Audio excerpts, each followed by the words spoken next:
under the endless expanse of the Arizona sky, where stars shine brighter than anywhere else on Earth.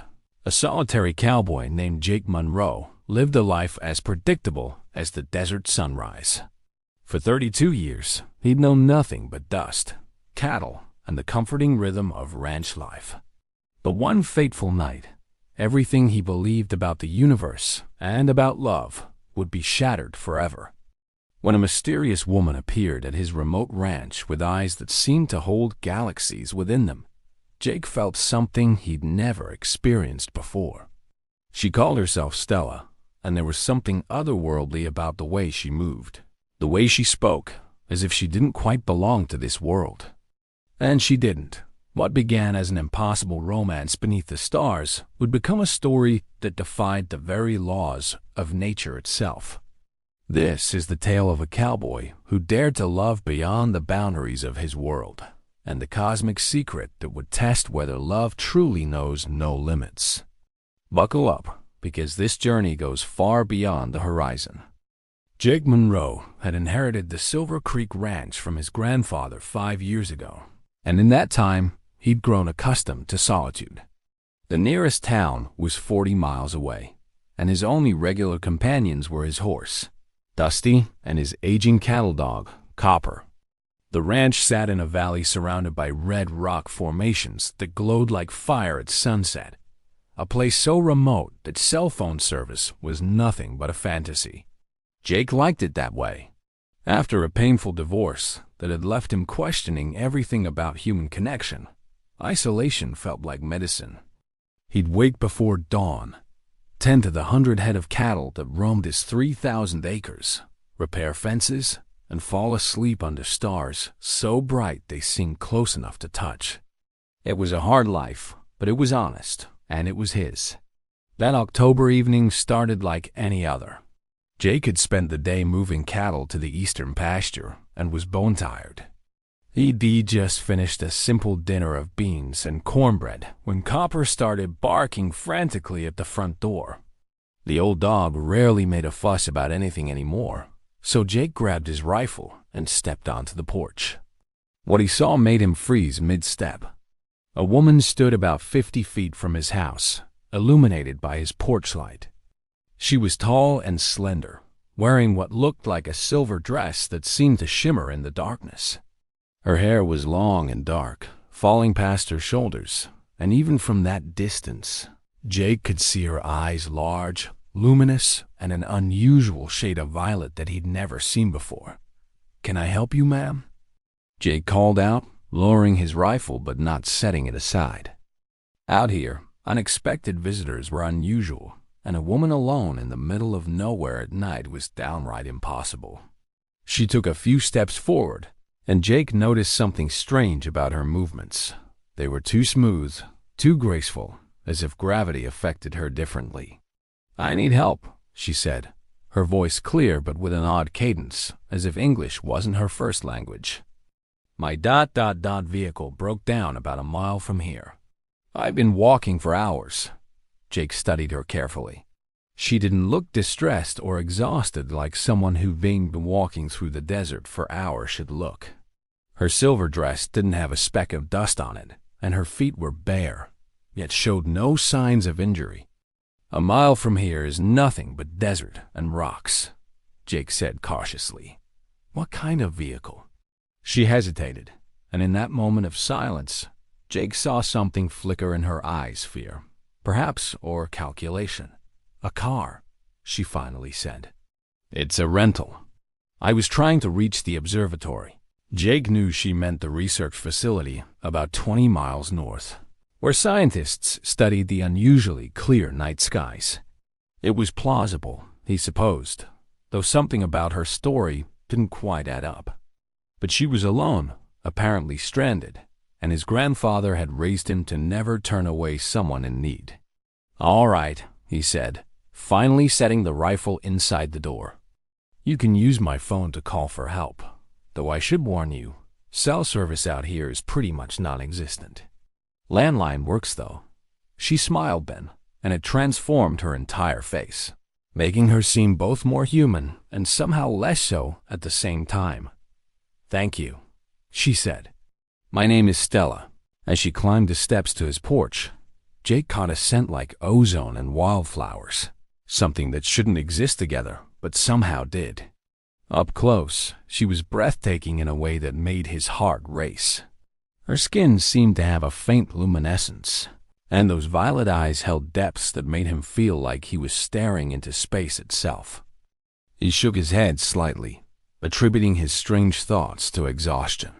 Inside, he showed her the old rotary phone on the kitchen wall, but when she picked up the receiver, she seemed confused by it, turning it over in her hands as if she'd never seen such a device before. "Just dial 9 for an outside line," Jake said, watching her curiously. She nodded and pretended to dial, holding the phone to her ear for a moment before hanging up. "No answer," she said. "Would it be possible to stay here tonight?" "I'll leave first thing in the morning." Every instinct told Jake this was a bad idea, and something about this woman was deeply unusual. But when he looked into those cosmic eyes, he found himself nodding. "You can take the guest room," he said. "It's not much, but it's clean." That night, as Jake lay in his bed unable to sleep, he could hear Stella moving around the house. At one point, he got up for water and saw light coming from under her door. Not the yellow glow of a lamp, but something bluish and pulsing. He stood in the hallway, hand raised to knock, but something stopped him. Tomorrow, he told himself. Tomorrow he'd get answers. Tomorrow everything would make sense. But tomorrow would bring revelations that would change his understanding of everything. He thought he knew about the universe and his place in it. Jake woke to the smell of coffee, which was strange because he hadn't set up the pot the night before. He pulled on his jeans and shirt and padded into the kitchen to find Stella standing by the stove, somehow having figured out his ancient percolator. She'd changed clothes, now wearing a simple white dress that he definitely didn't own, making him wonder where it came from. "Good morning," she said, turning to him with that unsettling smile. "I hope you don't mind." "I found the coffee."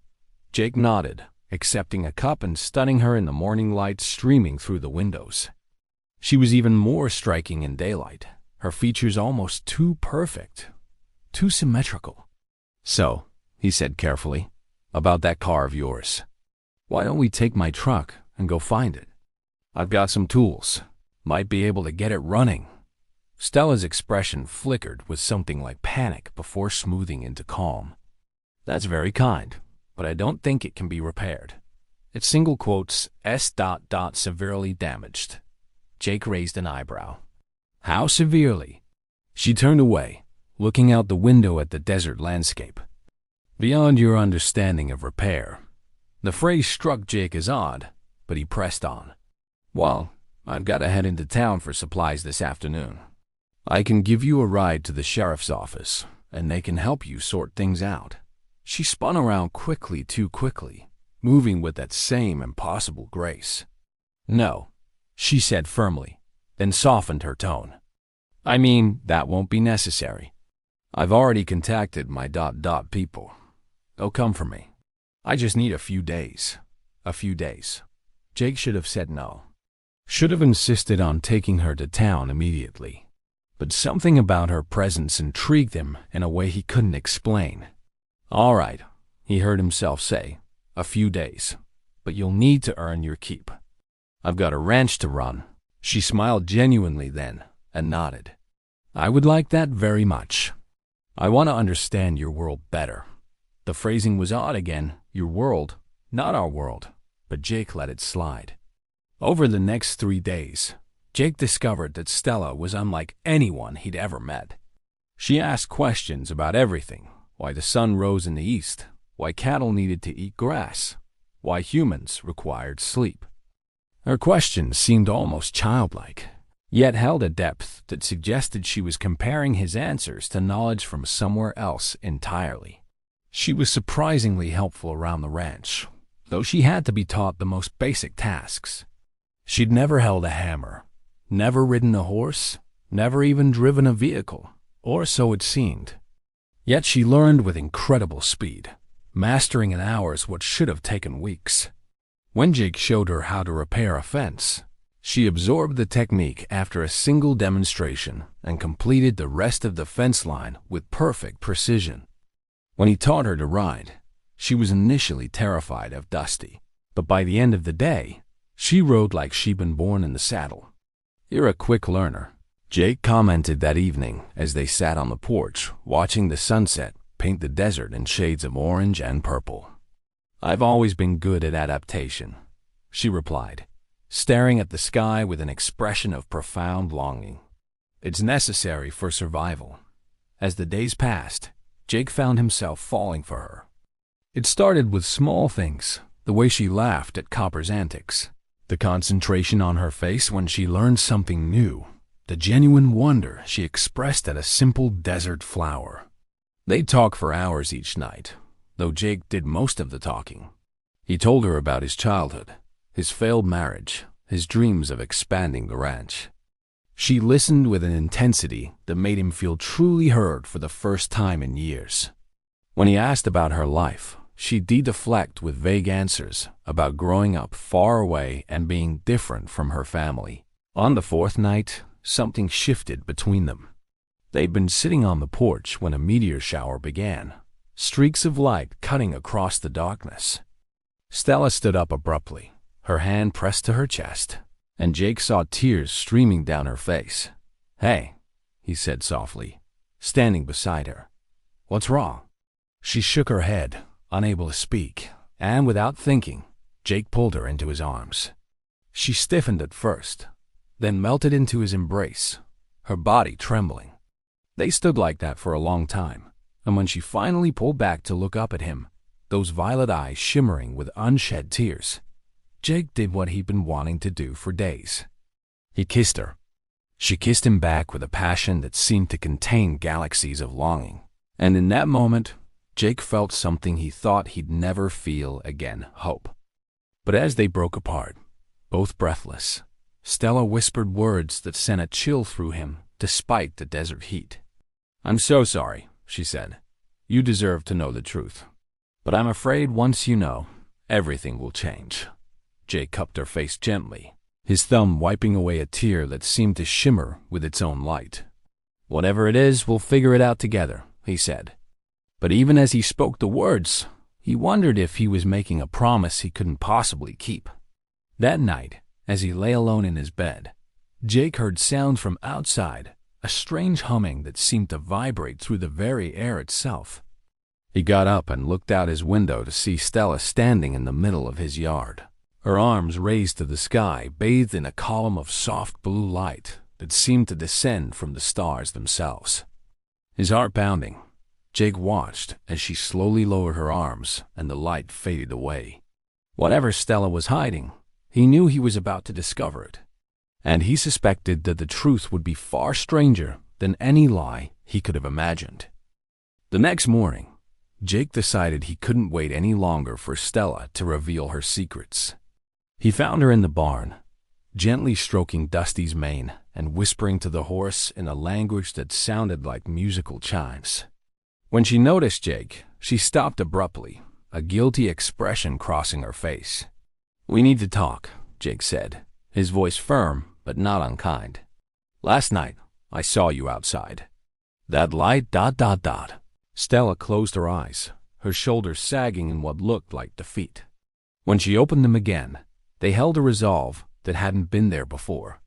"Yes," she said simply. "I knew this moment would come. I suppose I hoped it wouldn't be so soon."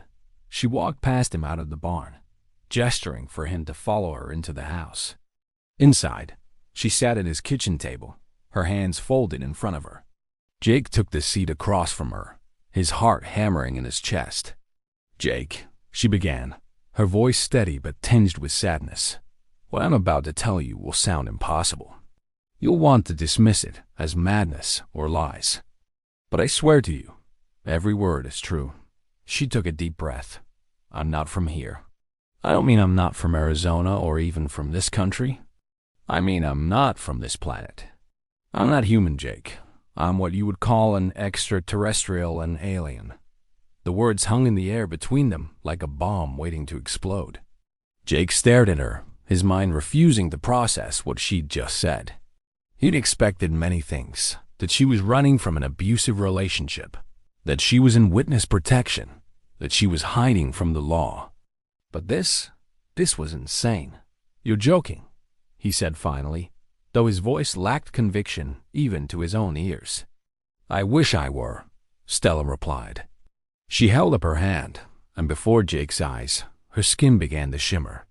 The human appearance seemed to ripple like water, and for just a moment, he saw something beneath skin that glowed with a soft bioluminescence, marked with patterns that looked like constellations. Then it was gone, and she looked human again. "I'm from a world you call Kepler 442b.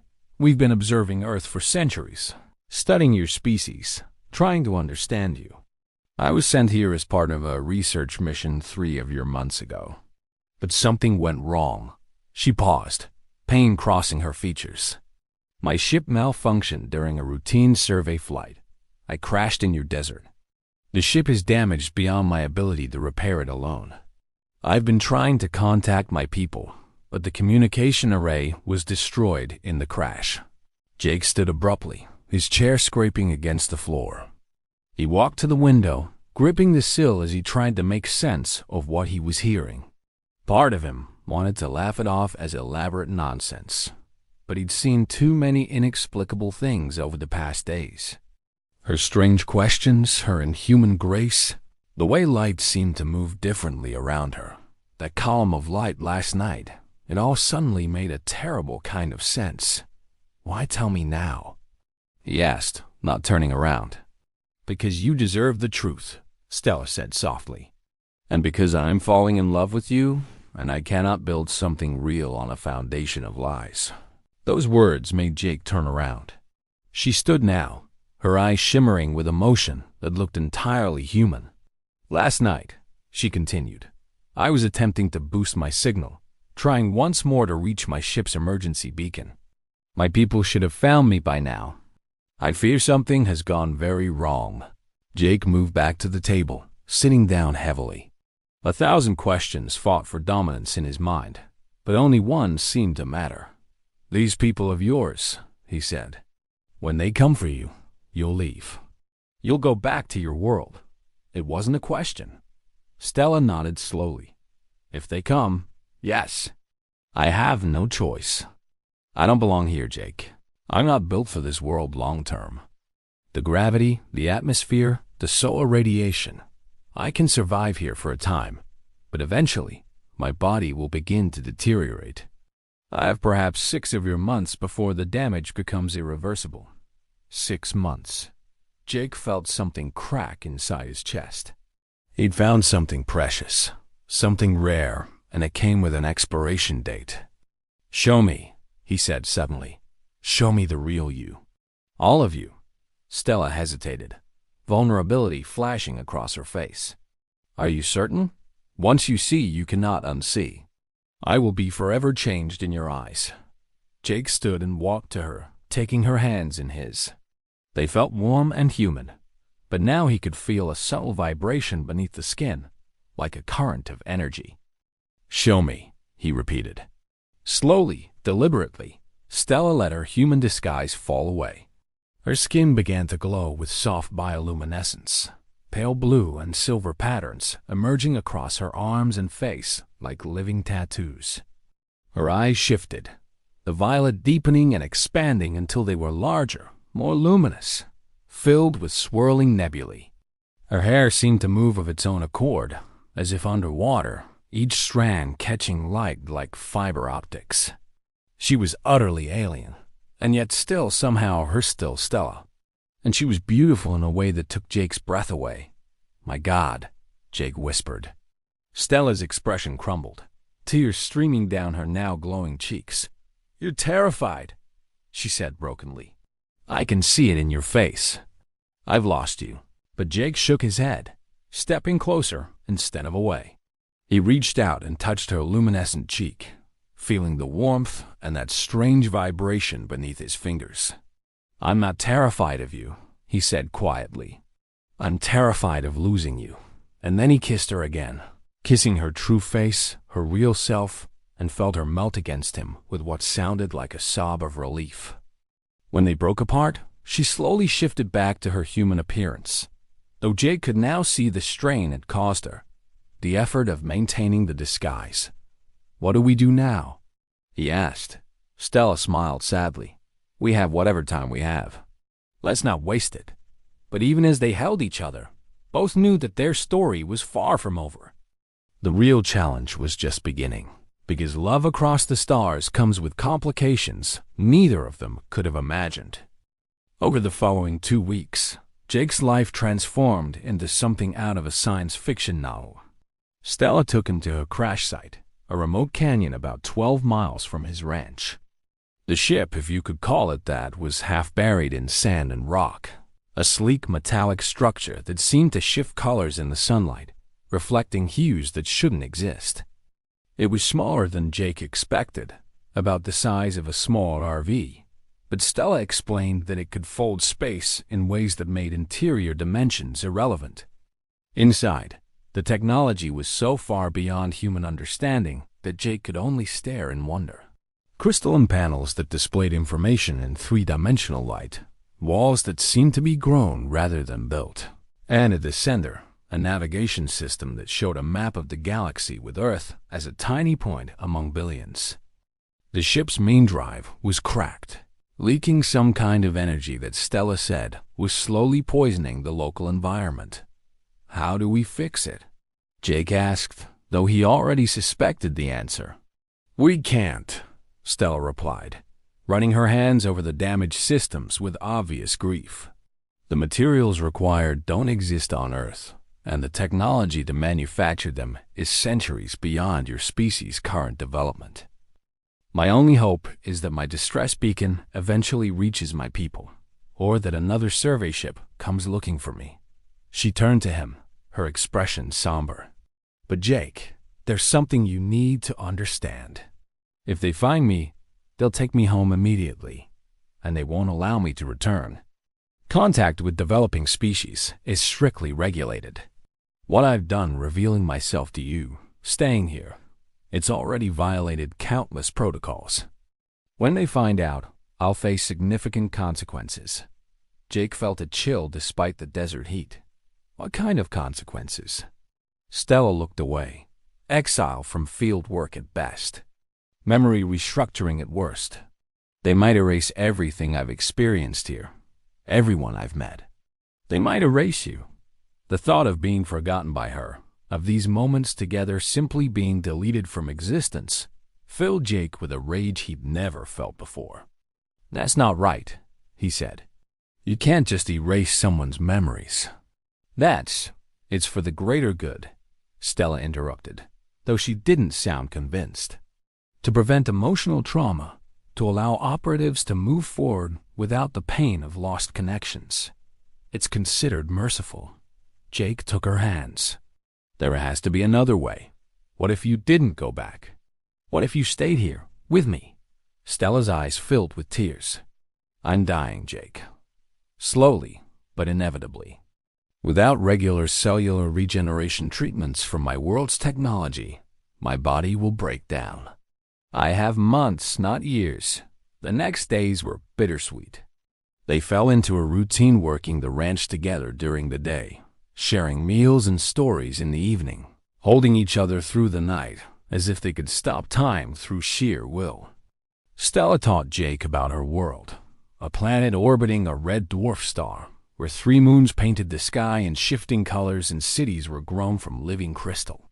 She showed him holographic images from her life family gatherings, where beings of light shared experiences through direct, neural connection, vast libraries containing the knowledge of 1,000 worlds, oceans that sang with bioluminescent life. In turn, Jake showed her the simple beauties of Earth, the way morning light transformed the desert into gold, the taste of fresh strawberries, the simple joy of swimming in the ranch's pond. She learned to laugh at Copper's antics and cry at the beauty of a sunset. She was becoming more human, even as her alien nature became more apparent to Jake. But cracks were forming. Stella grew weaker each day, her disguise harder to maintain. Sometimes, Jake would wake in the night to find her glowing softly in the darkness, her true form bleeding through as she slept. She tired more easily, needing frequent rests. One day she collapsed while helping him move hay bales, and Jake caught her just as her legs gave out. Her skin was hot to the touch, fever bright.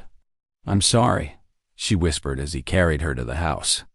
"My cellular structure is beginning to destabilize. The Earth's atmosphere, the different solar radiation, it's accumulating faster than I expected." Jake laid her on the couch, fear gripping his heart. "What can I do? How do I help you?" She smiled weakly. "Just be here. That's all I need." But Jake knew being there wasn't enough. He'd watched his grandfather die of cancer, seen that same look in his eyes, the acceptance of the inevitable. He wasn't going to let that happen to Stella. That night, while Stella slept, Jake made a decision. He'd been thinking about it for days, turning it over in his mind. It was crazy, probably impossible, but he had to try. At dawn, he loaded supplies into his truck and gently woke Stella. "We're taking a trip," he said. "Where?" she asked, confused. "To that observatory you mentioned the night we met. If anyone on Earth might have technology or knowledge that could help you, it would be astronomers and astrophysicists, right? Maybe they've picked up signals from your people. Maybe they have equipment that could boost your beacon." Hope flickered in Stella's eyes, followed quickly by doubt. "Jake, if we reveal my existence to human scientists—" "We won't," Jake interrupted. "Not directly. We'll be careful. But I'm not going to watch you die without trying everything possible." The drive to the observatory took 2 hours over rough desert roads. The facility sat atop a mesa, a cluster of white domes and buildings bristling with radio telescopes and satellite dishes pointed at the sky. Jake had done his research. This was the Northern Arizona Radio Observatory, dedicated to the search for extraterrestrial intelligence. The irony wasn't lost on him. They waited until nightfall, when the facility would be minimally staffed, and Jake used bolt cutters he'd brought to get through the perimeter fence. Inside the main building, they found what Stella needed, a powerful radio telescope control room. Her eyes lit up as she studied the equipment. "This is primitive," she said, "but it might work. If I can reconfigure the output frequencies and boost the signal using my ship's beacon protocols, I might be able to punch through the interference that's been blocking my distress call." She worked quickly, her fingers flying over keyboards in ways that would have seemed impossible if Jake hadn't known what she truly was. Lights flickered on equipment that should have been off, and a deep humming filled the air. "It's working," Stella breathed, watching data scroll across multiple screens. "The signal is propagating. If my people are searching, they'll find it now." They held their breath, waiting. 5 minutes passed. 10. Then, suddenly, one of the screens blazed with light, and an answering signal pulsed back, complex, mathematical, unmistakably alien. Stella gasped, her hand flying to her mouth. "They heard me," she whispered. "They're coming." She turned to Jake, and on her face was an expression of joy mixed with devastation, because they both knew what this meant. Their time together had just become countable in hours, not days. The rescue that would save her life would also end their love story, and neither of them was ready for that ending. The return signal from Stella's people contained specific coordinates and a retrieval time. They would arrive at her crash site in exactly 48 hours. 2 days. Jake and Stella drove back to the ranch in heavy silence, the weight of their impending separation filling the truck cab like a physical presence. When they arrived home, dawn was breaking over the desert, painting the sky in shades of pink and gold that seemed too beautiful for such a painful moment. "We should sleep," Jake said, but neither of them moved toward the house. Instead, they walked hand in hand to the highest point on his property, a rocky outcrop that overlooked the valley. From here, you could see for miles in every direction endless desert, distant mountains, the sky so vast it seemed to swallow everything. They sat together, Stella leaning against Jake's chest, his arms wrapped around her. "Tell me about your world," Jake said quietly. "Tell me everything. I want to know where you're going, what your life will be like." Stella's voice was soft as she described Kepler 442b, which her people called Etheria. She spoke of cities that grew like living things, of philosophy and art that humans wouldn't understand for millennia. She told him about her family, her birth collective, as she called it, 3 parents who had merged genetic material to create her. She described her work as a cultural anthropologist, traveling to developing worlds to study emerging civilizations. "Earth fascinated me," she said. "Your species is so young, so chaotic, still figuring out basic principles of cooperation and mutual survival. But you have something we've lost, a rawness of emotion, a capacity for passion that my people have evolved past.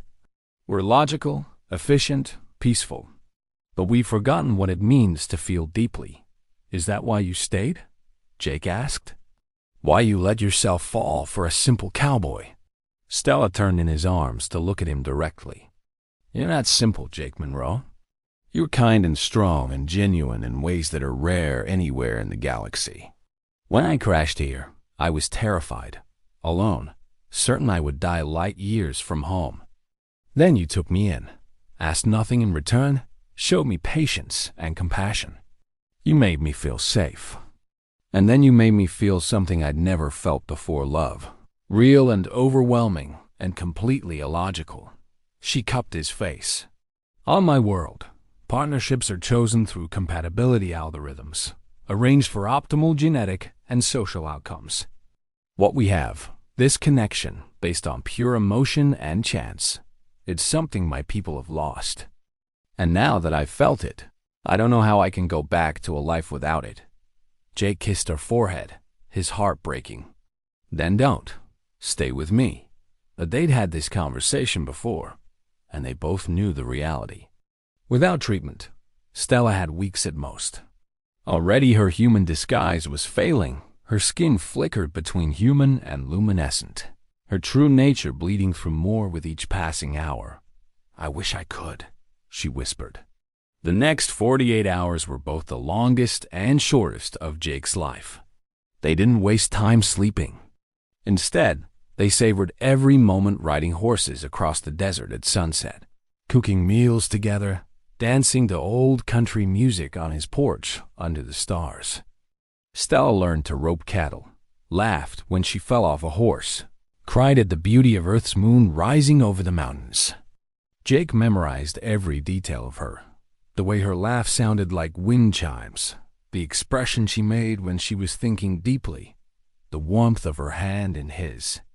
On their last night together, they lay in Jake's bed, holding each other in the darkness. "I've been thinking," Stella said suddenly. "About what happens after." Jake tensed. "They're going to want to restructure my memories. To protect both of us, they'll say. To spare me the pain of losing you and you the danger of knowing about us." She propped herself up on one elbow, looking down at him with fierce determination. "I'm going to refuse. I don't care what consequences I face. These memories, this time with you, it's the most real thing I've ever experienced. I won't let them take it away." Jake pulled her back down against his chest. "I'll never forget you," he promised.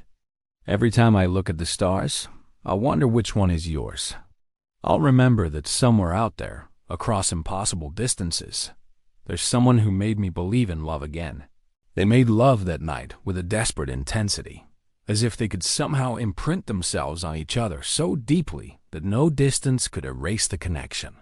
When dawn came, they drove to the crash site together. The sun was just rising when they arrived at the canyon, casting long shadows across the desert floor. Stella's ship sat where they'd left it, still half buried, still broken. They didn't have to wait long. At precisely the calculated moment, the air above the canyon began to shimmer. Reality seemed to bend, and then a new ship appeared larger than Stella's crashed vessel, sleek and crystalline, hovering silently about 50 feet above the ground. Jake's breath caught in his throat. Even knowing what to expect, seeing it in person was overwhelming. A beam of light descended from the ship, and 3 figures materialized within it, being similar to Stella in her true form, glowing softly in the early morning light. Stella squeezed Jake's hand one last time, then let go and walked toward her people. They communicated in rapid bursts of sound that Jake couldn't understand, their language too complex for human ears to properly parse. He saw Stella gesture toward him, saw the others turn to look, their large, luminous eyes studying him with what might have been curiosity or concern or something else entirely. One of them approached Jake, and to his surprise, spoke in accented but clear English. "You are the human who sheltered our colleague." It wasn't quite a question. "I am," Jake replied, trying to keep his voice steady. "Her name is Stella. At least, that's what she told me to call her." The being tilted its head in what might have been acknowledgement. "She has requested an unusual dispensation to retain her memories of this time, rather than undergo standard protocol restructuring. She claims that her experiences here have profound scientific value." The being paused. "She also claims that losing these memories would constitute a greater harm than the pain of separation. This is ... unconventional." Jake found his voice. "Where I come from, we believe that love, real love, is worth any pain it might cause. Forgetting someone you love doesn't erase the hurt. It just makes it meaningless." The being studied him for a long moment. "You are more perceptive than your species' development level would suggest." It finally said, "We will consider her request." Then it turned and walked back to the others. Stella came running back to Jake, her eyes streaming with tears that glowed faintly in the early light. "This is goodbye," she said, her voice breaking. "I don't know if I'll ever see you again." Interspecies contact protocols. Jake cut her off with a kiss, pouring everything he felt into it: love, grief, gratitude, hope. When they finally broke apart, he pressed something into her hand. It was a small stone he'd picked up from his ranch, smooth and red from millions of years of wind and water.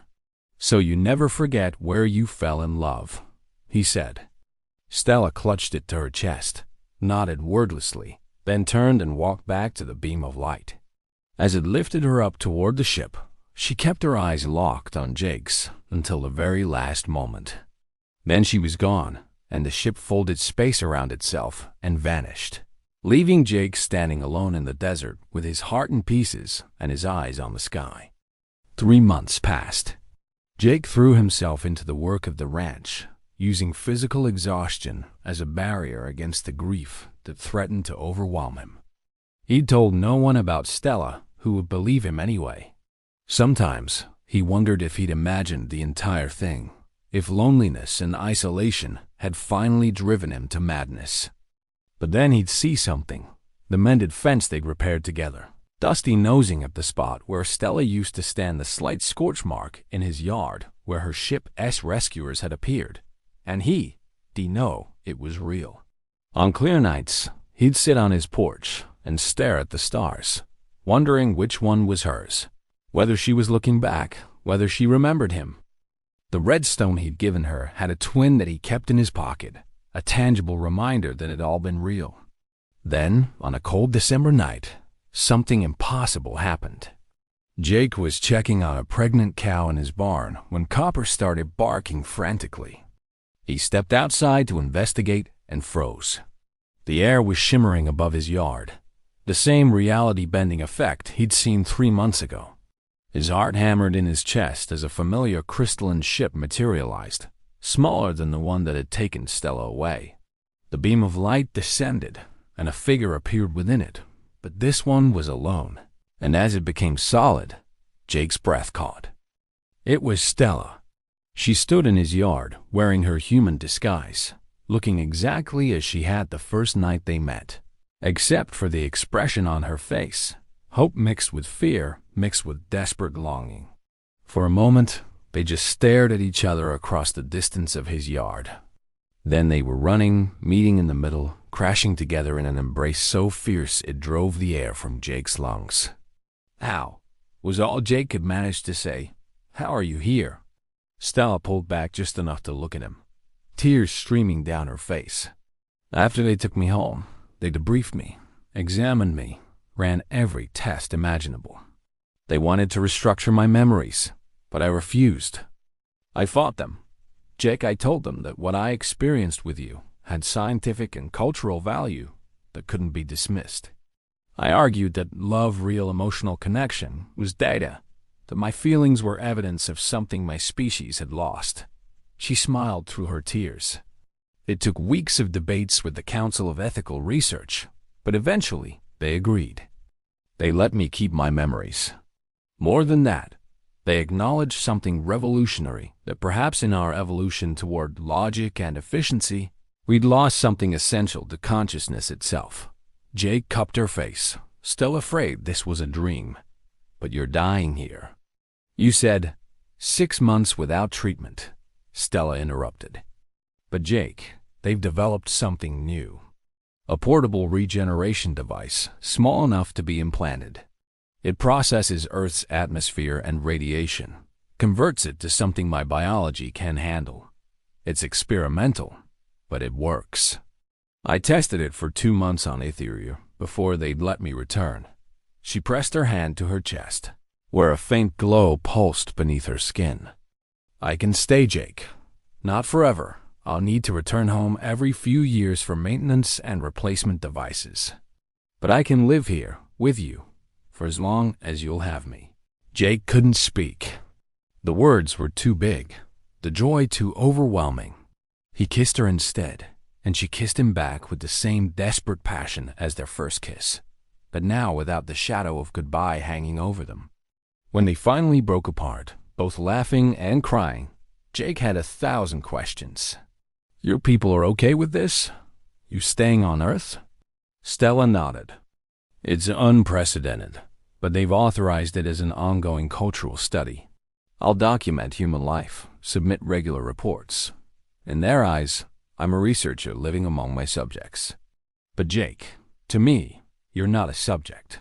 You're my home. This, she gestured at the ranch, the desert, the vast starlit sky. This is where I choose to be. Over the next hour, as they sat on his porch wrapped in blankets against the December cold, Stella explained everything. The council's debates, the scientists who developed the regeneration implant specifically for her case, the conditions of her return. She was forbidden from revealing herself to any other humans, from sharing advanced technology, from interfering with Earth's natural development. She would live a quiet life, hidden in plain sight, one alien woman in love with a cowboy, watching humanity grow from the shadows. I can live with those restrictions, Stella said. I can live with anything as long as I'm with you. Jake pulled her closer. What about your family? Your friends back home? Pain flickered across Stella's face.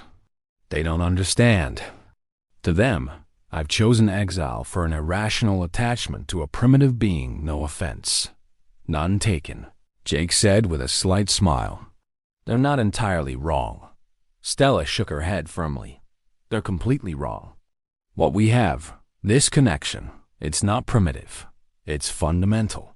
My people evolved past it, but that doesn't mean it wasn't worth keeping. I try to explain it to them, but you can't describe color to someone who's only ever seen in black and white. They analyze love like it's a chemical reaction, something to be understood and optimized. They don't get that its value lies in its irrationality, its unpredictability, its capacity to make you choose another person's happiness over your own logic. She turned to face him fully. I love you, Jake Monroe. I loved you after 3 days. I loved you when I had to leave. I loved you every moment I was light years away. And I'll love you for whatever time we have, whether that's decades or centuries or— Wait, Jake interrupted. Centuries? Stella bit her lip, suddenly looking uncertain. There's something else. Something I haven't told you yet. She took a deep breath. My people live much longer than humans. Our natural lifespan is approximately 800 Earth years. And the scientists, when they developed my implant, they realized something. The treatment I need to survive here, it doesn't just sustain my biology. It has regenerative properties that could theoretically extend human lifespan significantly. She washed his face carefully. Jake, if you want it, if you chose it, they could adapt the technology for you. You could live as long as I do. We could have centuries together, not just decades. The words hit Jake like a physical force. Centuries. Living for 800 years. Watching the world change in ways he couldn't imagine. Outliving everyone and everything he knew except Stella. It was terrifying and tempting in equal measure. I don't need an answer now, Stella said quickly. It's an enormous decision, but I wanted you to know the option exists. Whatever you choose, I'll stay. Even if we only have 50 years, I'll treasure every moment. But if you want more ... double quotes, she left a sentence hanging, full of possibility. Jake looked out at his ranch, the land his grandfather had left him, the simple life he'd built from grief and solitude. 3 months ago, he'd been alone, certain he'd die alone. Now he held in his arms a woman from the stars who loved him enough to give up everything. The scope of it was almost too much to comprehend. "Can I think about it?" he asked. Stella smiled, relief evident in her expression. "Of course. Take all the time you need." They sat in comfortable silence for a while, and then Stella spoke again, her tone lighter. "In the meantime, I should probably learn to be better at pretending to be human. I've studied your species extensively over the past 3 months. Did you know you have over 200 different words for bread?" "It's fascinating." Jake laughed, the sound surprising him with its genuine joy. "We're going to need to work on your small talk. Maybe start with something less ... alien." "Noted," Stella said seriously, then grinned. "How about this? Nice weather we're having." Jake pulled her to her feet, leading her toward the house. "Better. We'll make a cowgirl out of you yet." As they reached the door, Stella stopped, looking back at the sky where her ship had disappeared. "I meant what I said, you know, about this being home. It's not the planet or the atmosphere or the gravity. Home is wherever you are." Jake kissed her forehead. "Sounds like something a human would say. Maybe I'm becoming more human," Stella mused. "Or maybe humans are more universal than either of our species realized. Maybe love is the constant, and we just express it in different languages."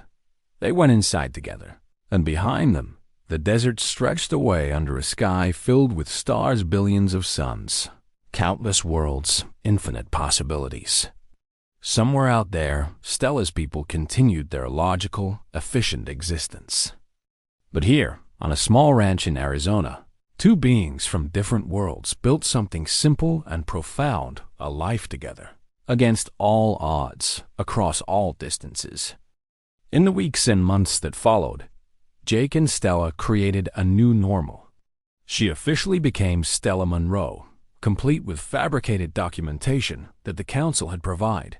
Apparently, even advanced aliens understood the necessity of proper paperwork.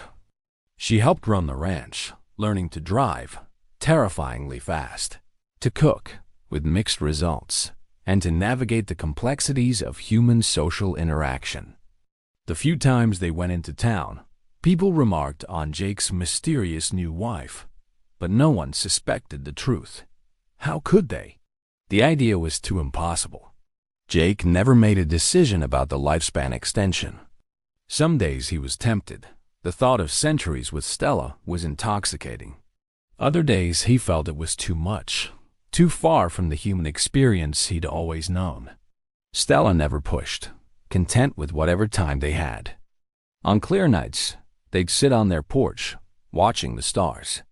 Stella would point out her home world, invisible to human eyes but there nonetheless, and tell Jake stories of the world she'd visited, the wonders she'd seen. And Jake would tell her about Earth, its history, its beauty, its flaws, its potential. They were, in essence, ambassadors for their respective worlds, sharing their universes with each other, one story at a time. Love, they both discovered, wasn't about being from the same world.